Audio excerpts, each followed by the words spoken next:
Welcome to the Deep Dive. Today we're diving into a whole stack of sources that cover a really sudden, pretty dramatic escalation in that long-running tension between Iran and Israel. Right, yeah. We've pulled insights from quite a few major reports trying to make sense of this really intense period. Absolutely. So our mission here for this deep dive is to try and cut through some of the noise. We want to understand, based on these reports, exactly what happened, maybe why it happened. What the impacts were, on both sides. And what the sources are hinting might, come next. It's evolving so fast. Definitely. A lot to unpack. Okay, so let's try and unpack it. The sources, they describe Israel launching what's being called their biggest ever military strike against Iran. Yeah, and when you look at the scale described in the reports, you understand that label. It wasn't just one thing. What are we talking about in terms of targets? Well, according to these reports, it was comprehensive. Military centers, sure. Air bases, definitely. But also, crucially, hitting nuclear facilities right across Iran. Nuclear facilities, places like Natanz. Exactly. Natanz, Isfahan, Kamancha, Fordo, those are mentioned.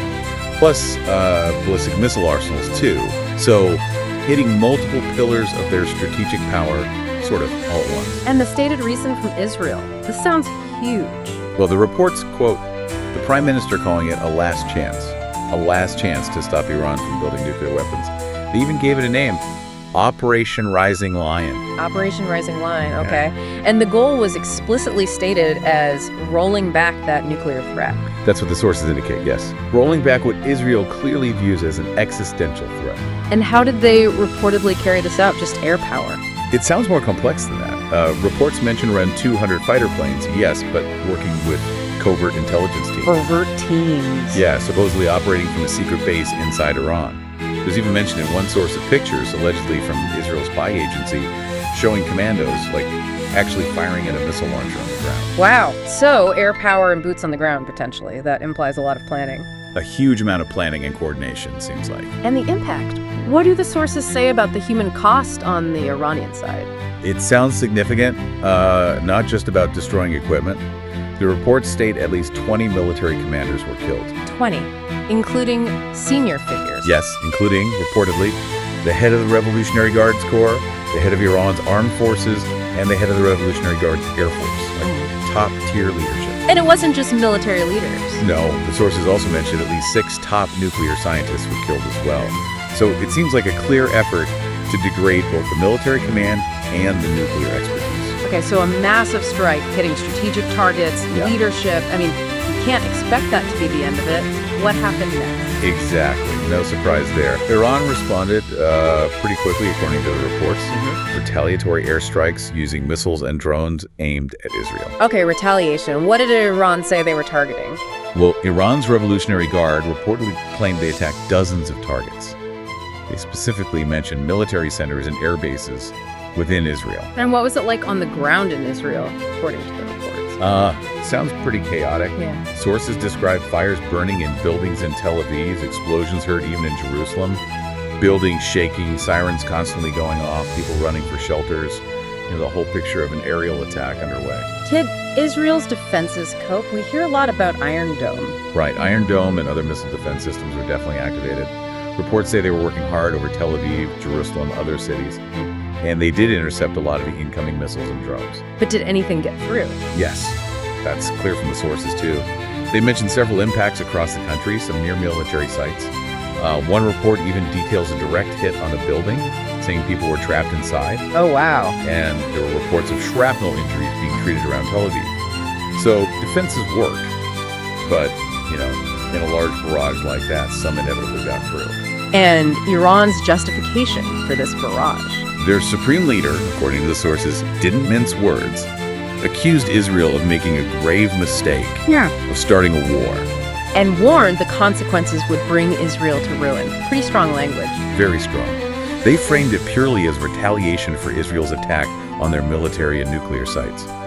Okay, so this immediate back and forth, it really focuses the mind on the core issue, doesn't it? What is driving this level of conflict? Well, that really brings us to the heart of it, doesn't it? Yep. I mean, this specific escalation and the tension overall seems to revolve heavily around Iran's nuclear program. Yeah, the sources really hammer this point home. You have Iran insisting it's all for peaceful civilian purposes. And then you have Israel, as presented in these reports, absolutely convinced Iran is secretly trying to build a bomb, calling it just too big a risk to ignore. And the reports mention Iran's enrichment levels. That seems key. It really does. Sources point out that back in 2015, under the deal, Iran was enriching uranium to about 3.6% civilian grade. Right. Now, reports say they're enriching up to 60%.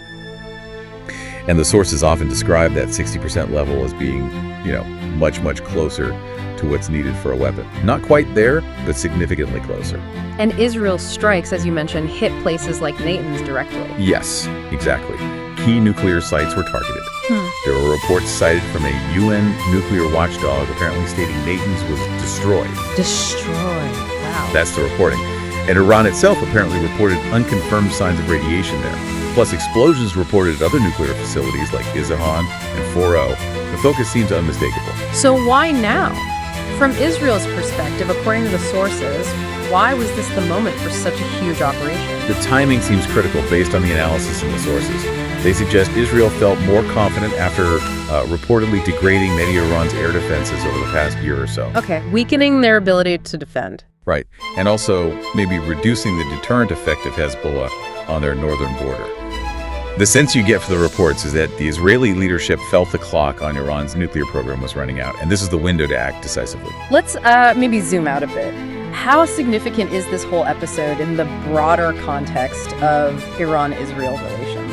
Well, the sources are calling this the most explosive open conflict between them. Maybe the biggest direct assault on Iran, certainly since the Iran-Iraq War back in the 80s, hitting targets nationwide, not just border skirmishes.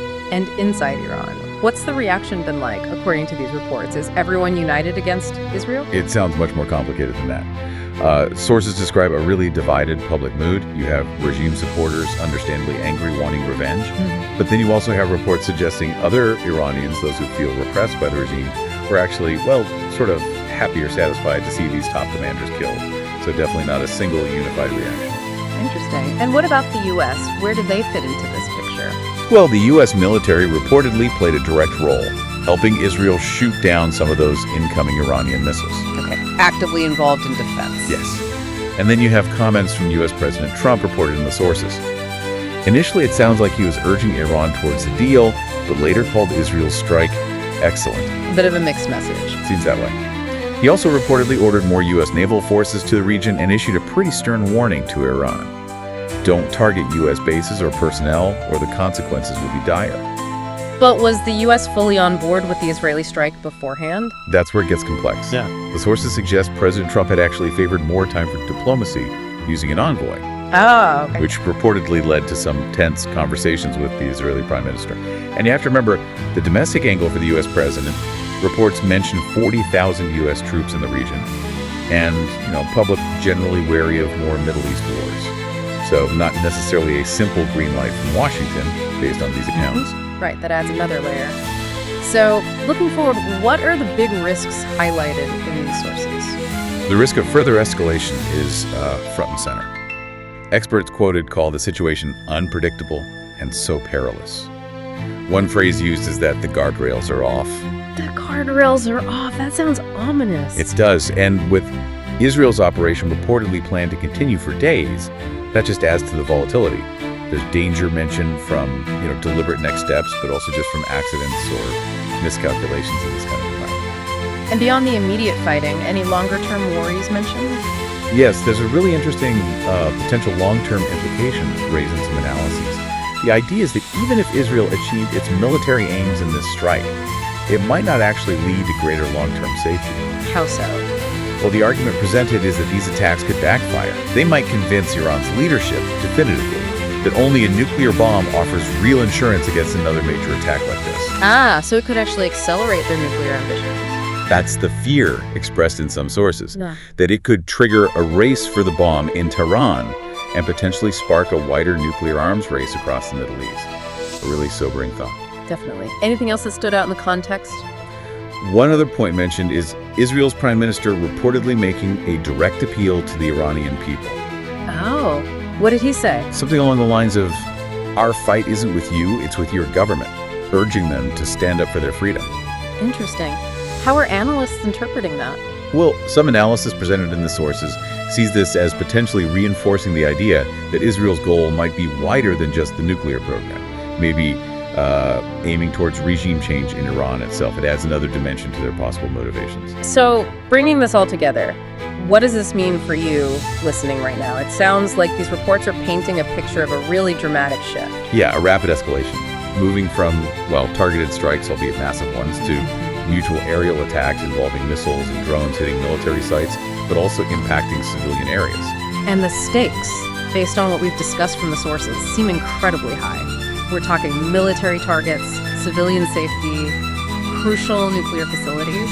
And the potential for wider involvement, like the U.S. being drawn in further. It touches on so many critical points. So understanding the reported reasons behind these actions, the specific targets involved, the impacts we're seeing described, and these potential, frankly, scary consequences for stability and nuclear proliferation, it really gives you that essential context, doesn't it? Absolutely. It helps you make sense of the headlines and understand the deeper currents at play based on what these sources are telling us. The overall picture from these reports is one of an incredibly tense, volatile situation, both sides justifying their actions as necessary. But clearly running the risk of further, very dangerous escalation. Yeah. It really leaves you with a heavy thought to consider, doesn't it? In a conflict like this, where, reports might show military success, but the underlying threat doesn't just vanish, and the consequences could even include something as catastrophic as a nuclear arms race. Can that kind of military force ever truly deliver the security that's desired? Or does it, perhaps inevitably, just lead to even greater risk down the line?